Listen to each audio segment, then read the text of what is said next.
Assalamualaikum warahmatullahi wabarakatuh.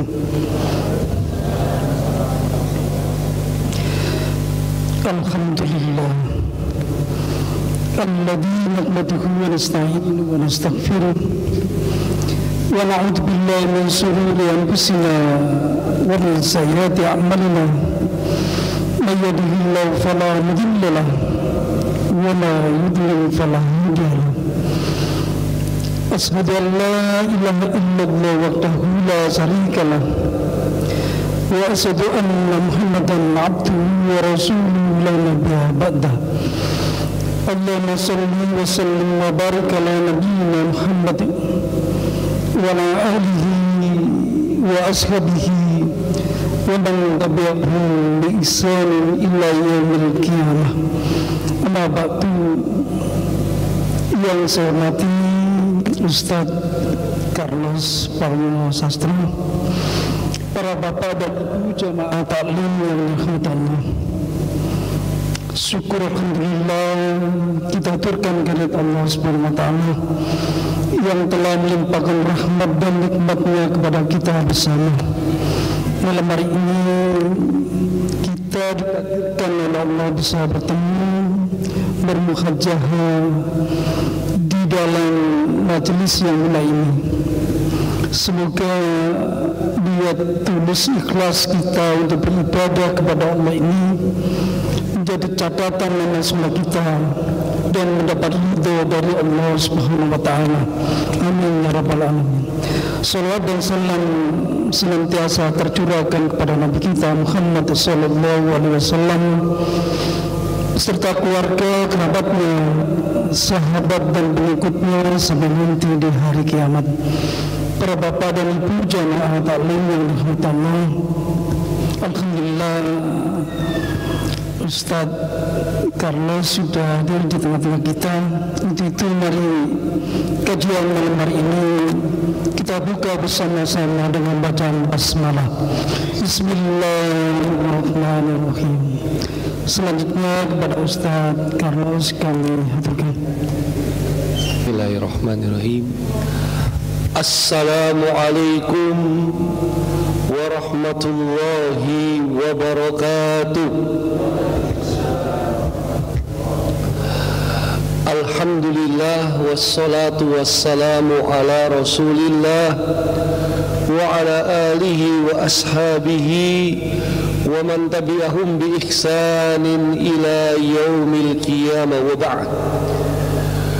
Ma'asyiral muslimin rahimani wa rahimakumullah, Bapak Ibu, saudara-saudari jamaah Masjid Al-Qahhar, semoga Allah Subhanahu wa taala senantiasa merahmati kita semuanya.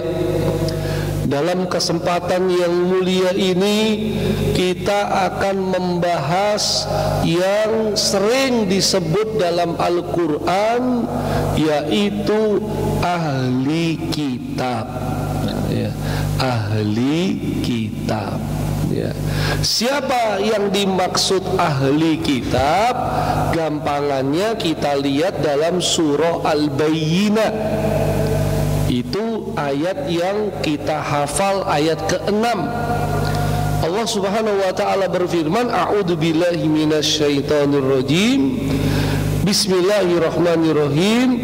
Innalladzina kafaru min ahlil kitab wal musyrikin fi nari jahannam khalidina fiha ulaika hum syarrul bariyah.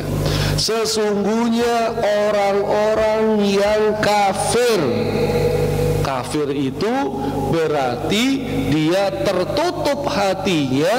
Harusnya iman bisa masuk ke dalam dirinya, tapi dia sengaja menutupi, makanya dia disebut kafir, kafaro. Ya. Siapa orang kafir itu? Min ahlil kitab, yaitu ahli kitab.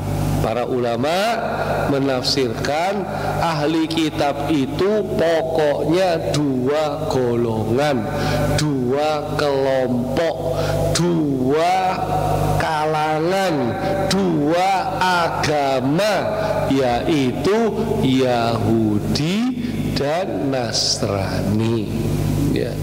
Wal musyrikin, dan orang-orang musyrik. Siapa? Berarti selain ahli kitab, selain Yahudi dan selain Nasrani, ya Hindu, ya Buddha, ya Sinto, ya Tao, ya Konghucu dan lain sebagainya. Kata Allah, mereka yang tidak masuk keimanan di dalam dirinya finari jahanam, tempatnya di neraka jahanam. Kekal atau sementara? Kekal, kholidina fiha. Nah, itulah ahli kitab, ya. Kenapa perlu kita bahas? Ya, karena bulan lalu ada pemuka ahli kitab datang ke Indonesia. Pemukanya ahli kitab, ya. Pimpinannya ahli kitab. Salah satu pemuka agama Katolik, ya, yaitu namanya siapa? Paus, ya. Paus Fransiskus, ya. Sebelum kita ke Paus, kita coba lihat dulu ayat-ayatnya. Karena kalau Allah sebut ahli kitab dalam Al-Quran, Bapak Ibu sekalian, itu bukan memuji, itu perlu kita tahu itu dulu, ya. Kalau Allah sebut ahli kitab dalam Al-Quran, itu maksudnya mengejek, mencela, menghardik, menegur, mencoba meluruskan. Nah, ya. Jadi bukan pujian. Tapi nanti ada ayat yang seakan-akan memuji mereka. Nah, itu nanti coba kita clearkan di sini, ya. Yang pertama misalnya Al-Maidah 59. Di sini Allah Subhanahu wa taala tegas mengatakan, "Qul ya ahlal kitab, hal tankimuna minna illa an amanna billah wa ma unzila ilaina wa ma unzila min qabl wa anna aktsarakum fasikun." Ya, ini kata Allah yang penghujung ayat, wa anna aktsarakum fasikun. Kebanyakan ahli kitab itu orang-orang fasik, ahli maksiat. Nah, ya. Kalau ini kan bukan memuji, Pak, ya. Langsung sudah memvonis ahli kitab itu ahli maksiat. Nah, apa maksiatnya? Kita lihat coba ayat berikutnya. Kata Allah, ya ahlal kitab, lima talbisunal haq bil batil wa taktumunal haq wa antum ta'lamun. Ternyata ahli kitab itu salah satu maksiatnya talbisul haq bil batil, mencampur aduk yang hak sama yang batil. Bahkan mereka itu wataktumunal haq, menyembunyikan kebenaran. Ya. Jadi jangan mudah percaya sama ahli kitab. Soalnya suka campur aduk, yang benar sama yang salah dicampur aduk. Kebanyakan yang benar ditutup-tutupi. Nah, apalagi berikutnya, qul ya ahlal kitab lima tasudduna an sabilillah. Ahli kitab itu suka menghalang-halangi orang-orang yang telah beriman dari jalan Allah, ya. Berarti ahli kitab itu suka halang-halangi kita supaya jalan kita nggak lurus tapi bengkok. Nah, kalau lurus kan ke Allah, tapi mereka mengajak kita supaya bengkok. Nah, ini kan mau diwaspadai. Lagi Ali Imran 98, Qul ya ahlal kitab lima takfuruna bi ayatillah. Mereka mengkufuri ayat-ayat Allah, terutama ayat-ayat Allah yang mengutus Nabi Muhammad sallallahu alaihi wasallam jadi nabi. Mereka ingkari, mereka nggak cocok, mereka nggak setuju, mereka nggak ridho. Kok nabi terakhir itu dari kalangan bangsa Arab, ya. Mereka maunya nabi-nabi itu dari kalangan mereka. Makanya ahli kitab itu khususnya Yahudi, mereka punya penyakit hasad, iri, dengki. Karena mereka tahunya nabi-nabi itu dari keturunan mereka. Lah kok nabi-nabi malah dari keturunan orang Arab tuh kan. Padahal yang mereka tahu rata-rata nabi-nabi itu mayoritas keturunan dari mereka. Ini dari mana asal usulnya? Dari Nabi Yakub. Nabi Yakub itu anaknya Nabi Ishak. Nabi Ishak anaknya Nabi Ibrahim.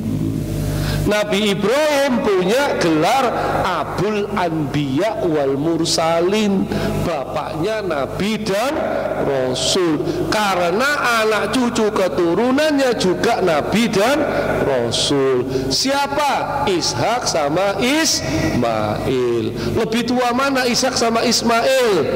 Ismail. Yang disembelih Ishak apa Ismail? Domba, kan? Udah mulai gak fokus ya, soalnya belum makan malam, tenang ya, baksonya sudah disiapkan. Nah, Ishak punya anak nabi juga, siapa? Jacob atau Yakub. Nah, nama lainnya Israel. Makanya kalau disebut Bani Israel, anak cucunya Israel, anak cucunya Nabi Yakub. Pinter itu Zionis Yahudi, ngasih nama negara Israel. Nah, namanya Nabi, Pak. Padahal sebenarnya kelakuan mereka itu bukan kayak Nabi, bukan, ya. Nanti Nabi Yakub punya istri 4, terus salah satu anaknya juga Nabi. Siapa Bu? Nabi yang paling ganteng. Lu ibu-ibu langsung hafal ya. Kalau ganteng-ganteng aja ibu langsung hafal ya. Itu Yusuf. Nah, nanti anak cucu keturunannya itu juga nabi. Kita lihat di sini. Nah, misalnya, nah kan, nih. Kakaknya Nabi Yusuf punya keturunan dari Daud, Sulaiman yang Yahuda. Yang Levi punya keturunan Musa, Harun, Ilyas, Ilyasa. Adiknya Nabi Yusuf, Benyamin, punya keturunan Nabi juga, Yunus, yang dimakan ikan paus. Tapi bukan paus yang kemarin kesini ya. Nah, itu paus manusia. Kalau ini ikan paus, terkenal zikirnya la ilaha illa anta subhanaka inni kuntu minadz dzalimin. Ya, sudah dizikir. Nah, nanti Nabi Sulaiman itu punya kerabat, yaitu Nabi Zakaria. Nabi Zakaria punya anak namanya Nabi Yahya. Nabi Zakaria punya sepupu namanya Imron. Imron itu yang ada di surat Ali Imron. Suaminya namanya Imron, istrinya namanya Bu Imron, bukan ya. Ya kayak Abu Lahab, bapaknya Abu Lahab, istrinya Abu Lahab, bukan. Ya, namanya Hana, bener. Dari Imron punya anak namanya Maryam. Maryam punya anak namanya Isa. Ini jalurnya Nabi Yakub, jalurnya Nabi Ishak. Nah, yang jalurnya Nabi Ismail siapa? Nah itu, makanya kan mereka protes. Kalau kita lihat di sini, Bapak Ibu sekalian, jalurnya Nabi Ismail itu memang ternyata jauh sekali, ya. Kalau kemudian mau ketemu itu adalah Nabi jalurnya, mana ini? Oh, gak keluar. Ini nih. Oh, bentar. Ada kesalahan teknis, Pak. Buka.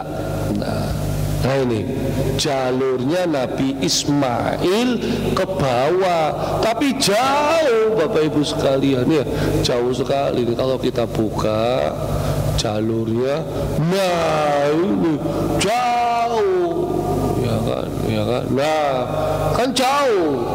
Kalau Nabi Ishak memang bawahnya nabi-nabi semua. Tapi kalau Nabi Ismail ke Nabi Muhammad Sallallahu Alaihi Wasallam itu butuh waktu. Ada yang bilang 3000 tahun. Jauh sekali. Nah, anak-anaknya Nabi Ismail inilah yang kemudian nanti jadi punya keturunan Nabi Muhammad. Nih, lupa ya. Tuh, dia kan turun. Jadi nanti dari keturunan Kidar, dari sini ya. Dari Kidar nanti lahir Adnan. Dari Adnan masih ke bawah lagi baru Rasulullah Sallallahu Alaihi Wasallam. Nah, sedangkan dari jalurnya Nabi Isa ke Nabi Muhammad itu juga jauh. Nabi Isa diangkat ke langit, Nabi Muhammad diutus, itu 570 tahun. Jauh ya, jauh sekali. Makanya kan orang-orang Yahudi itu dongkol. Mereka udah tinggal di Madinah, mereka udah hidup di situ ratusan tahun. Tujuannya mereka menanti-nanti Nabi terakhir. Lah kok ternyata dari kalangan bangsa Arab gak terima mereka, Pak. Lah kok Arab? Nah, terus yang gak suka sama Arab tuh hati-hati. Nabi kita itu dari Arab, ya kan. Yang orang Arab juga jangan sok-sokan mentang-mentang orang Arab, ya. Jadi sama-sama dikritik, ya.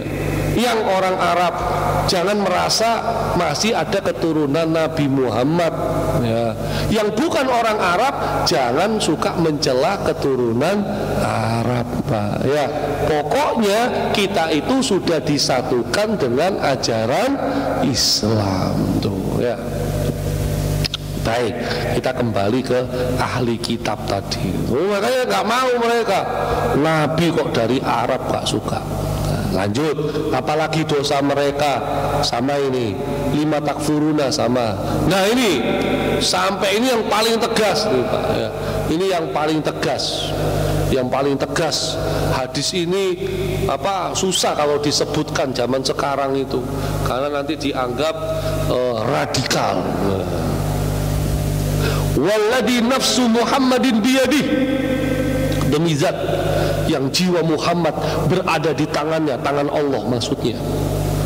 La yasma'u bi ahadun min hadhil ummah Yahudiyun wala Nasraniyun summa yamut walam yu'min bima ursiltu bih ila kana min ashabin nar.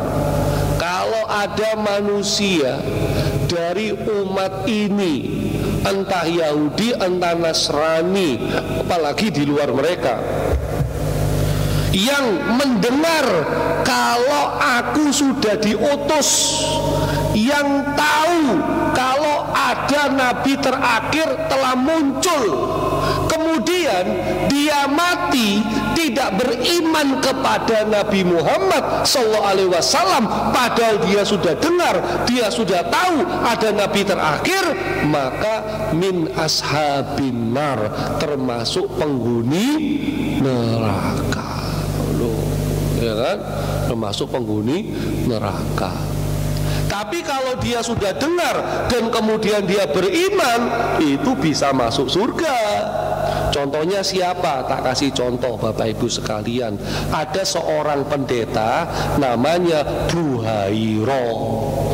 Ya, waktu Rasulullah Shallallahu Alaihi Wasallam masih remaja, beliau diajak pamannya untuk untuk berdagang ke Syam. Ya, Syam itu jauh Bapak Ibu sekalian. Di mana Syam itu? Di Palestina, Jordania, jaraknya 1000 km dari Mekah. Perjalanan bisa sebulan.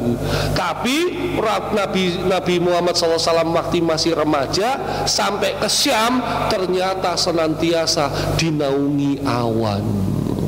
Ya, beda sama Surabaya. Kalau siang gak kelihatan belas awannya, Mbak. Panasnya, waduh, ya.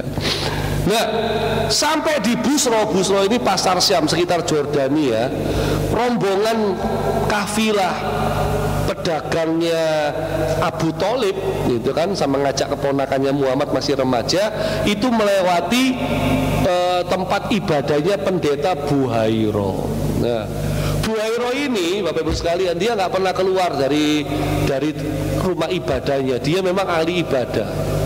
Tapi saat itu ketika kafilah Abu Thalib yang mengajak Rasulullah remaja lewat, dia justru keluar. Nggak cuman keluar, dia malah ngundang makan. Karena dia udah ngeliat kok ada tanda-tanda alam yang berbeda. Contohnya apa? Awan menaungi, pohon-pohon kok sepertinya merunduk, ya kan? Itu dia dia sudah ada curiga. Nah, maka kemudian diundang makan, itu satu persatu masuk, Rasulullah belakangan. Belakangan karena masih ngikat hewan tunggangannya.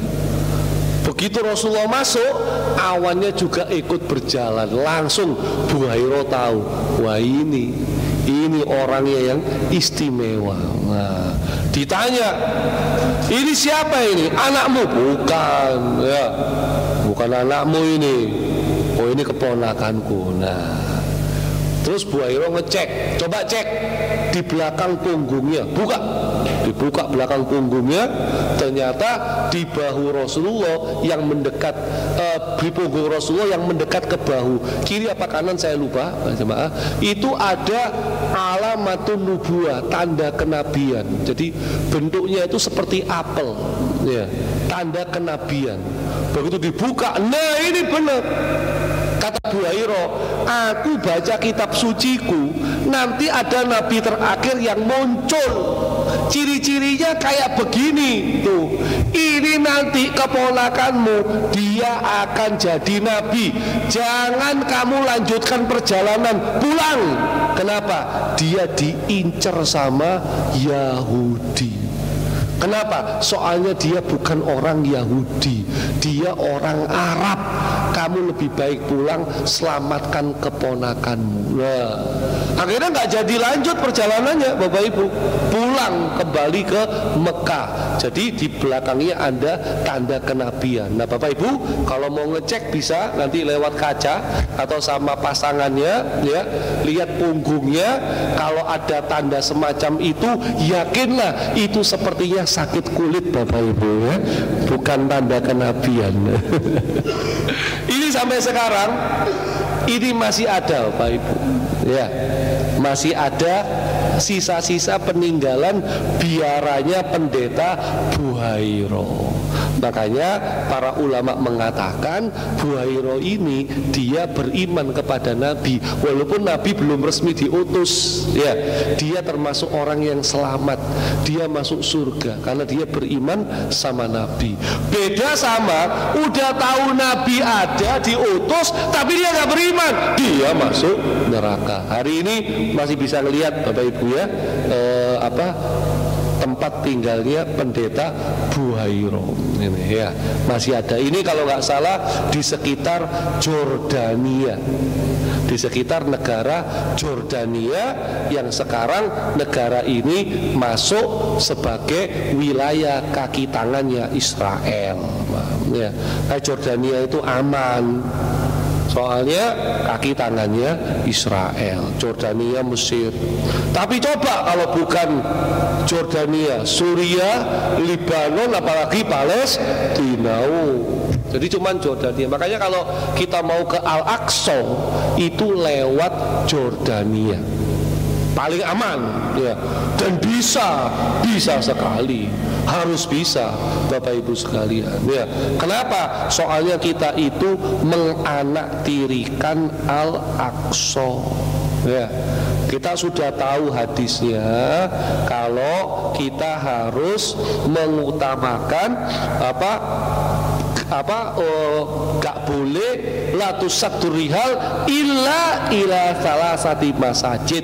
Jangan memaksakan diri pergi ke jangan memaksakan diri bepergian berjalanan jauh untuk ibadah kecuali ketiga masjid Aqsa, Masjidil Haram, Masjid Nabawi sama Masjidil Aqsa. Yang kita tahu kalau sholat di Masjidil Haram pahalanya 100.000, kalau di Masjid Nabawi 1.000, kalau di Al-Aqsa 500, kalau di Al-Qohar 1, kalau jamaah jadi 27 ya. Tapi coba lihat nih Masjidil Haram, ya Allah, terawat, indah, nyaman, megah. Masjid Nabawi, ya Allah ya, terawat, indah, megah. Ini kayaknya belum ada payung nih. Oh ya, ini gambar belum ada payung. Kalau sekarang kan udah payung-payung semua ya Bapak Ibu. Tapi coba lihat Masjidil Aqsa, ngenes Bapak Ibu ya, nggak terawat ya, tua tuh ya. Ini kalau semakin jarang umat Islam ke sini bisa berbahaya terhadap keberlangsungan Al-Aqsa. Masjid Al-Aqsa ini butuh biaya operasional, listrik, air, apapun itulah saya pakai Masjid Al-Qohar. Dan itu mengharapkan infak dari kaum muslimin. Nah, kalau kita nggak pernah ke sini, waduh, ya, lama-lama ini dikuasai sama Israel. Dan memang Israel udah punya tujuan, Masjidil Aqsa ini mau diruntuhkan, diratakan jadi tanah. Karena mereka mau bangun, kata mereka ada kuil Nabi Sulaiman ini Pak, yang warna merah ini udah ini ya desainnya ya, maketnya dia. Jadi Al-Aqsa kita yang di atas ini mau dijadikan, diratakan dengan tanah, dijadikan kuil Nabi Sulaiman katanya. Apakah upaya itu udah ada? Udah. Apa itu? Pembakaran, penggalian terowongan, penjebolan batas-batas sudah ada. Ya. Nah, ini nggak tahu ya, nunggu kapan ini. Ya, kalau kita semakin nggak peduli sama Palestina, nggak peduli sama Masjidil Aqsa, wah, ini bisa berbahaya.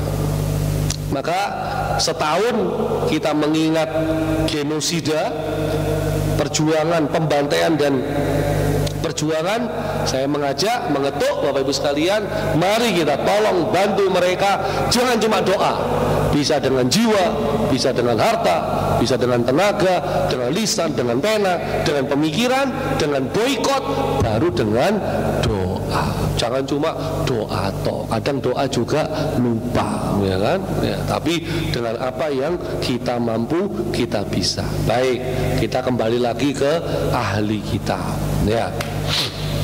Apalagi ayat yang lain, ayat yang lain ini Mereka itu buat syirik, Pak. Ahli kitab itu syirik. Apa syiriknya? Wa qalatil yahudu Uzair ibnullah wa qalatin nasara al-masih ibnullah. Orang Yahudi mengatakan Uzair itu anaknya Allah. Orang Nasrani mengatakan Al-Masih itu anaknya Allah. Loh, Allah kok punya anak? Lam yalid walam yulad. Syirik berarti ya. Syiriknya lagi gimana? Ittakhadu akhbarahum wa ruhbanaihim arbaban min dunillah. Mereka menjadikan pemuka-pemuka agama mereka sebagai tuhan-tuhan selain Allah. Loh. Jadi kitab sucinya mengharamkan, pemuka agamanya menghalalkan. Kitab sucinya menghalalkan, pemuka agamanya mengharamkan. Mereka lebih patuh sama pemuka agamanya daripada kitab sucinya. Itu kata Allah, arbaban min dunillah, menjadikan pemuka agama mereka sebagai tuhan-tuhan selain Allah. Syirik. Jadi kalau kita lihat ayat-ayatnya itu celaan, hardikan, teguran ya. Tapi ada ayat yang memuji. Nah, ini yang selalu dipakai sama orang-orang liberal. Memang orang-orang liberal itu pintar dia, aji mumpung ya kan? Ada celah sikat, ada celah sampaikan ke umat. Akhirnya umat bingung. Contohnya ayat ini. Dan sesungguhnya di antara ahli kitab ada orang yang beriman kepada Allah dan kepada apa yang diturunkan kepada kamu dan yang diturunkan kepada mereka, sedang mereka berendah hati kepada Allah dan mereka tidak menukarkan ayat-ayat Allah dengan harga yang sedikit. Ulaika lahum ajruhum inda rabbihim. Mereka ahli kitab yang model seperti itu dapat pahala di sisi Tuhannya. Nah, akhirnya mereka mengatakan, kamu jangan mengklaim hanya agamamu yang benar, hanya agamamu yang masuk surga ya. Jangan. Kenapa? Ya, kalau kamu mengklaim agamamu masuk surga, lihat nih, Allah saja bilang ahli kitab itu dapat ganjaran di sisi Tuhan ya Allah. Oh iya juga. Jadi gimana? Berarti semua agama itu benar ya. Semua agama itu bisa hidup berdampingan di surga. Yang penting dia patuh sama ajaran agamanya, dia taat sama ajaran agamanya, dia dapat pahala. Ini dalilnya. Wah, bingung kita Pak ya kan? Ya. Tapi ayat-ayat yang tadi yang kita buka sejak awal gak pernah dibuka, gak pernah disampaikan ya.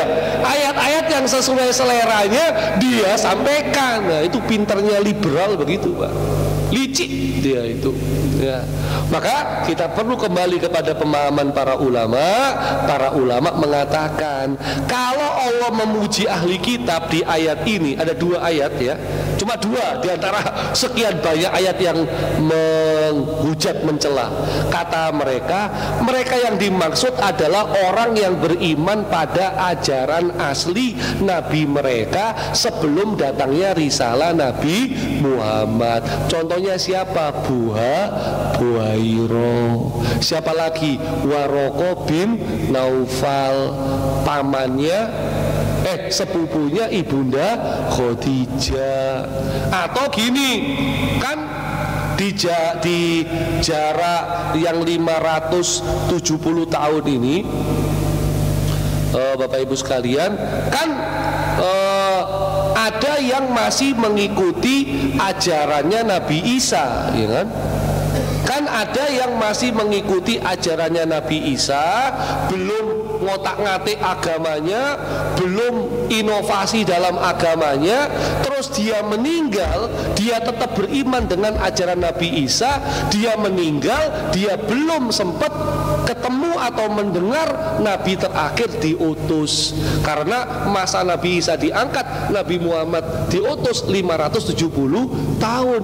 Dia hidup di masa-masa kekosongan kenabian, tapi dia tetap beriman kepada Nabi Isa. Itulah yang dapat pujian, dapat ganjaran di sisi Allah. Kenapa? Karena dia beriman kepada Nabi Isa. Dan Nabi Isa agamanya bukan Kristen. Nabi Isa agamanya Islam loh. Kok tahu? Ya tahu. Dari mana? Dari Al-Quran. Kita buka lagi. Ya, mana ayatnya ini? Buka. Oh, ada di sini. Bentar para jamaah. Tak bukakan, mumpung nggak lemot ini laptopnya, ya, nggak ngambek. Biasanya laptop yang mendukung Israel itu ngambek, ya kan? Merek HP, jangan beli laptop merek HP, Pak, ya, karena ini laptop yang mendukung Israel. Saya dulu beli tahun 2020 nggak tahu, ya. Sekarang udah tahu, mau tak jual. Belum ada tambahannya, Pak, ya. Jadi tak manfaatkan sampai rusak, biarin aja, Pak, ya. Jadi kita main strategi, ya. Manfaatkan sampai rusak. Nah, ini dia. Kita lihat.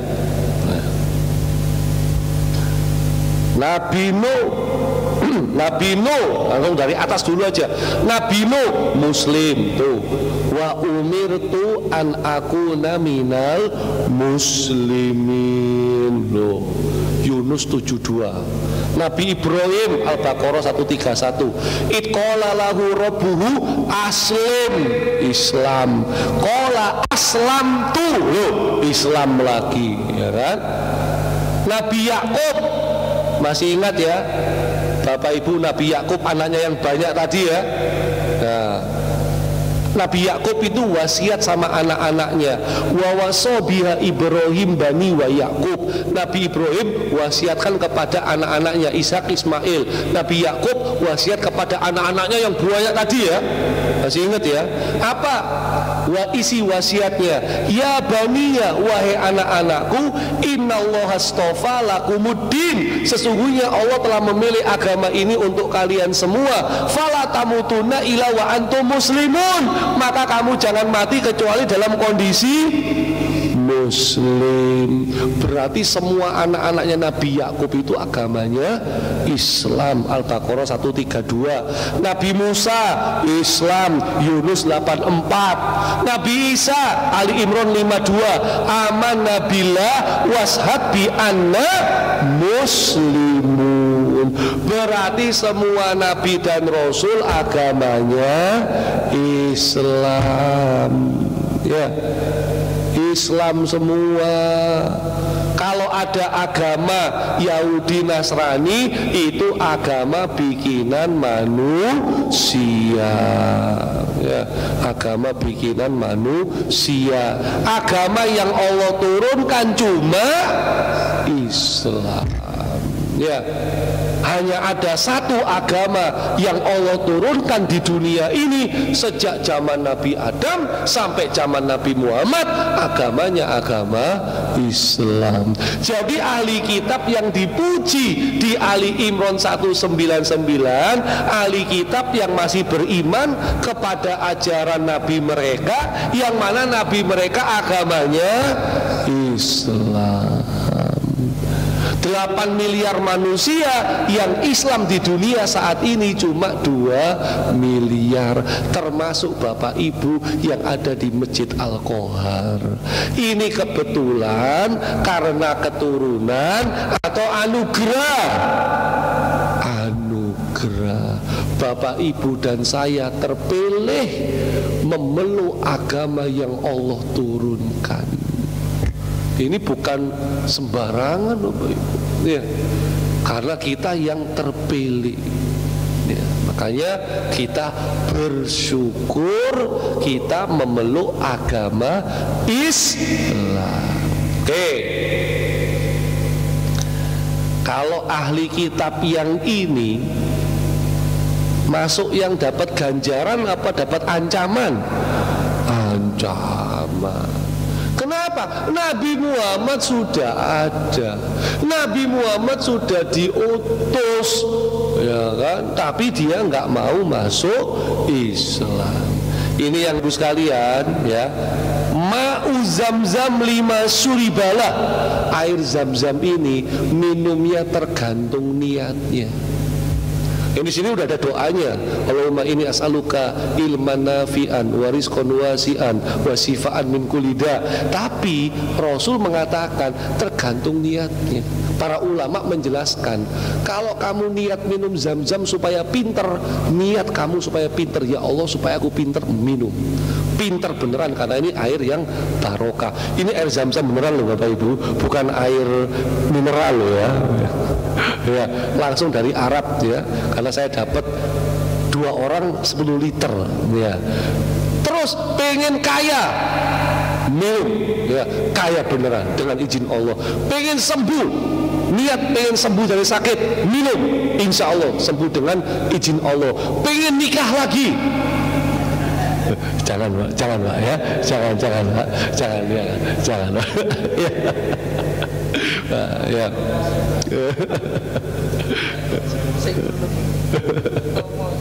Ya, maka alhamdulillah sekalian saya bisa mampir ke Turki ya. Emang Turki itu karena kan Turki itu yang mengawal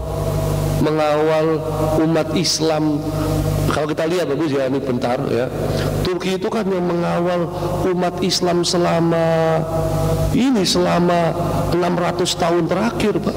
Kita lihat nih ya, ini kekuasaannya Utsmani Pak, yang warna coklat-coklat itu, baik coklat muda maupun coklat tua ya. Itu kekuasaannya Turki Utsmani.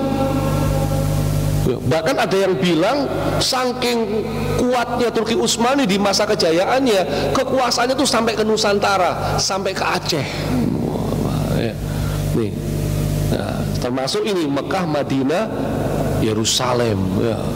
Jadi 600 tahun terakhir, khusus Yerusalem, Mekah, Madinah 400 tahun terakhir ya. Dia mengawal.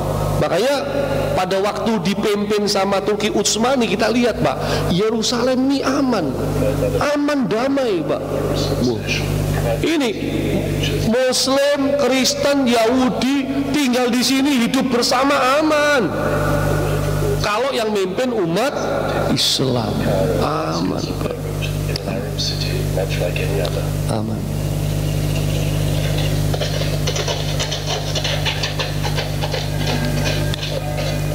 At the end of the 19th century, Palestine has 500,000 inhabitants, of whom 30,000 live in Jerusalem.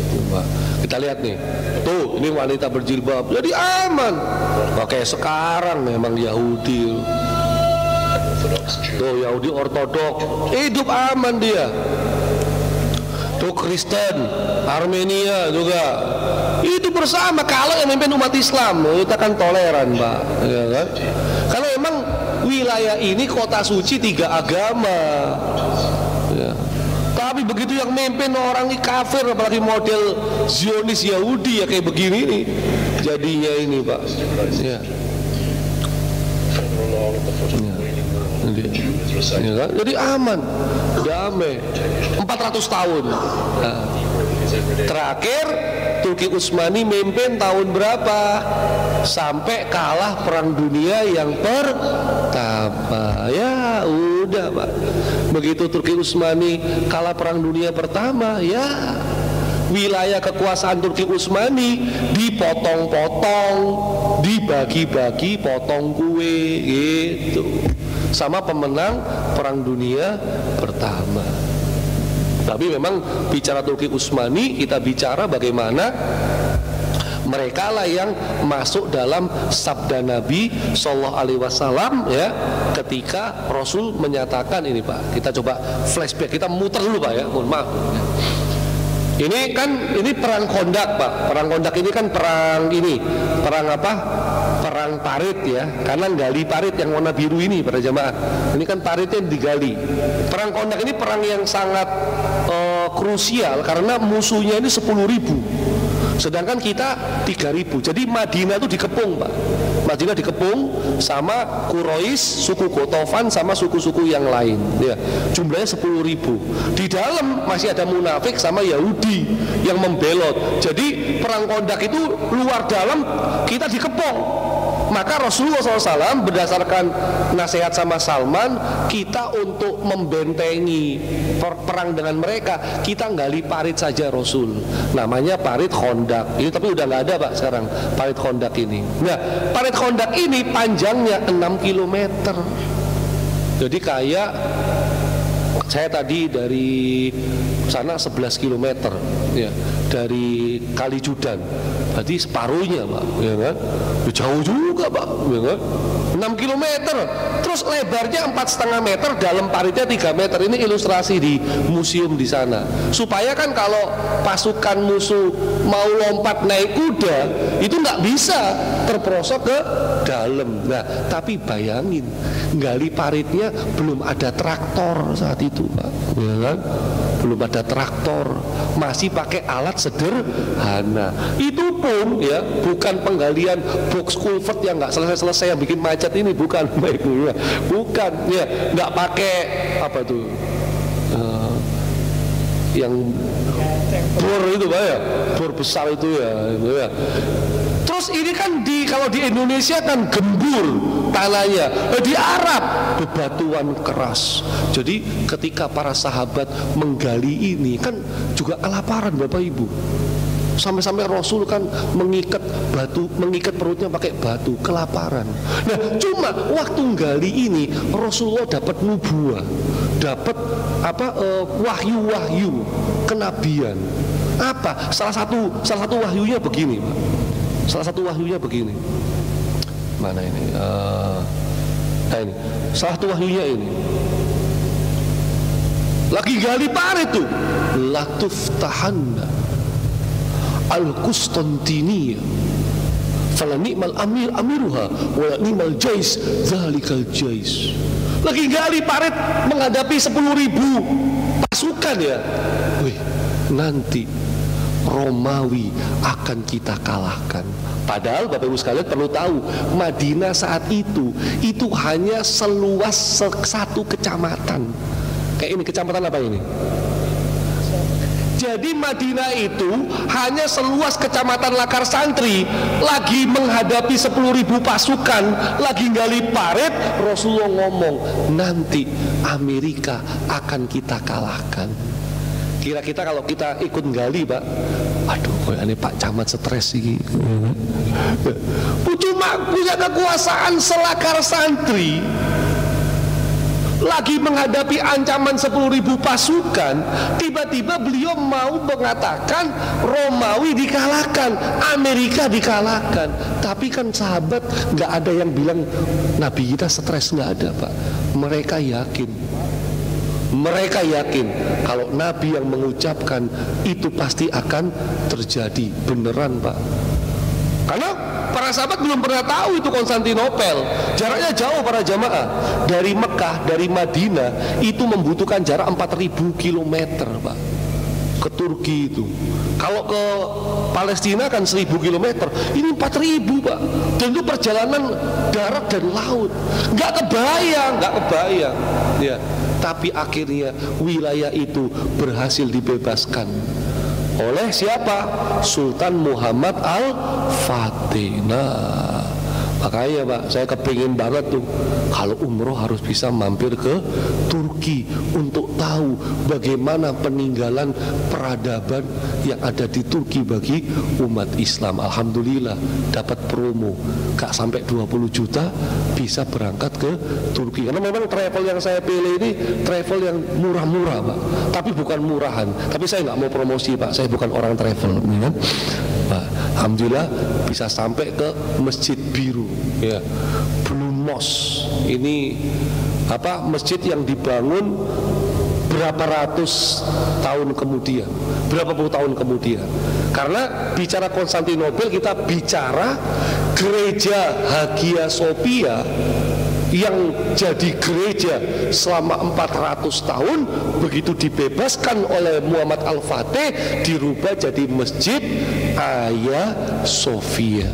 Begitu Turki kala Perang Dunia Pertama sama Mustafa Kemal dijadikan museum. Sama Erdogan tahun 2020 dirubah lagi jadi masjid. Alhamdulillah saya sampai ke sana sholat duhur di sana karena sudah jadi masjid kembali. Ayat tuh Bang, ya itu. Ini supaya supaya tahu istri yang saya ajak istri yang sama sebagaimana saya ajak ke pengajian di sini Pak. Ya.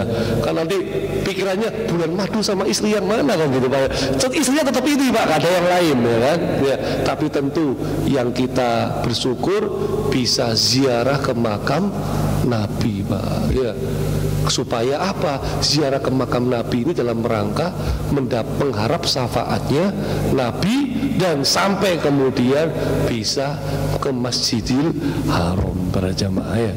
Jadi alhamdulillah saya sampai mendekat ke Hijr Ismail, kemudian tak lupa mendoakan jamaah sekalian termasuk juga keluarga besar Masjid Al-Qohar, mudah-mudahan diberikan kesehatan lahir batin, diberkahi harta dan keluarganya ya, dan mudah-mudahan diberi kehormatan menjadi tamu Allah di tanah suci ya, dan paling tidak yang kita harapkan semoga Allah masukkan kita semua ke dalam surganya kelak. Amin, Allahumma amin. Baik para jemaah ya, jangan lupa ini nanti bagi yang bisa jawab pertanyaan ya. Nah, Paus kesini Pak, itu banyak yang memuji Pak. Bahkan ada yang bilang sampai ada videonya muslimah nangis-nangis Pak. Ya Allah, muslimah nangis. Wanita berjilbab nangis ketemu Paus, ya Allah. Dikritik sama wakil ketua MUI pusat. Apa kata beliau Pak?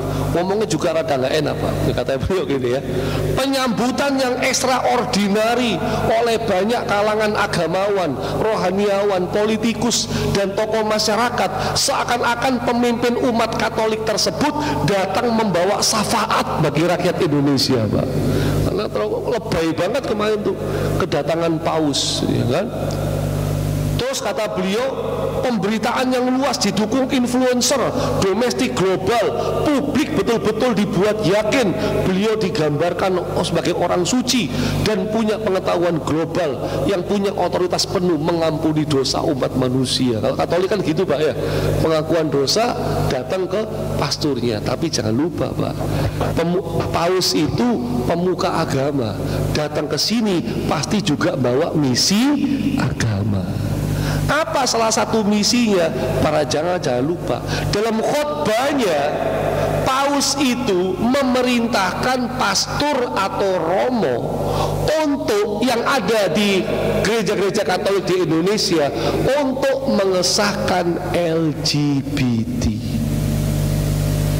Karena Paus lah beda sama paus-paus sebelumnya, Paus Fransiskus ini mendukung LGBT. Padahal LGBT dalam agama Katolik hukumannya hukuman mati. Tapi Paus ini berbeda dengan ajaran agamanya, memerintahkan pastor-pastor di Indonesia untuk mengesahkan pernikahan sesama jenis. Nah, ini kan kita nggak pernah tahu, tapi dia membawa misi ini sebenarnya. Ya. LGBT hati-hati nih, semakin bisa bertambah marak Pak, naudzubillah. Terus kata beliau, Indonesia itu jumlah umat Kristiani 23 juta, Katolik cuma 7 juta. Kok yang 7 juta bisa memegang kendali kebijakan negeri ini? Dengan alasan menghormati tamu agung, negara harus berkorban meniadakan siaran azan. Umat Islam diminta bersikap toleran kepada agama lain. Kalau nolak langsung dituduh radikal, intoleran. Nah, terus Kiai Haji Muhyiddin walaupun dari NU, beliau ingatkan, seyogyanya umat Islam membaca kembali sikap tokoh-tokoh kita zaman dahulu seperti tokoh-tokoh Muhammadiyah, Buya Hamka dan A.R. Fakhruddin, karena mereka juga pernah datang ke sini paus-paus sebelumnya. Misalnya ini Paus Paulus Yohanes kedua Ketika datang ke Indonesia, Kiai Haji Aher Fakhruddin, ulama Muhammadiyah, langsung kirim surat pakai bahasa Jawa halus. Gimana suratnya Pak? Ingkang kita rahasoken ganjel meniko, kok tegel-tegelipun nyebaraken agami mawi cara-cara ingkang boten perwiro. Langsung terjemahnya aja para jemaah ya. Yang kita rasakan mengganjal adalah kok tega-teganya nyebarkan agama dengan cara-cara pengecut, harus berbohong, orang miskin dibujuk-bujuk dengan harta, terlihat seperti menolong, sepertinya hendak menyukupi kebutuhan hidup, tapi ternyata membujuk untuk pindah agama. Itu sikap pengecut. Aher Fakhruddin berani Pak, dari Muhammadiyah ya, nggak pakai cium-cium, nggak pakai Pak ya, langsung tegas itu Pak ya. Apalagi kalau kita ngelihat protes Kiai Haji Ahmad Dahlan dirikan sekolah Muhammadiyah karena mendapati putra-putri priayi keraton tak lagi mengenali ajaran agamanya ketika disekolahkan di sekolah Belanda. Protes Buya Hamka mendirikan sekolah Al-Azhar, sekolah elit bagi kalangan kaum muslimin, karena banyak orang-orang Islam kalangan terdidik lebih memilih anak-anaknya disekolahkan di sekolah-sekolah Kristen ataupun sekolah-sekolah Katolik. Ini bentuk protes. Ini bentuk protes. Maka di sini Bapak Ibu sekalian ya, kita perlu ingat, tamu itu memang harus dihormati, tapi nggak perlu lebay ya. Justru yang ada, kita harus mengajak mereka kembali ke ajaran tauhid sebagaimana Ali Imran 64. Qul ya ahlal kitab ta'alau ila kalimatin sawa.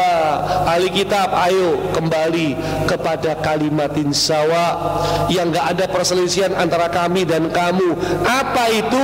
Ala na'budu, kita tidak menyembah kecuali hanya Allah. Nah pertanyaannya, kira-kira Paus Fransiskus kemarin datang ke sini sudah belum diajak untuk ke kalimatin sawa, ke Ali Imran 64, diajak masuk Islam? Sudah ada belum? Belum kayaknya Pak ya. Maka kita jangan terlalu lebay. Bapak Ibu sekalian, mudah-mudahan ada manfaatnya. Kurang lebihnya mohon maaf, waktunya sudah habis. Siapa yang bisa jawab silakan bisa menikmati air yang penuh keberkahan ini ya. Ibu-ibu dulu. Sulit apa gampang Bu pertanyaannya? Gampang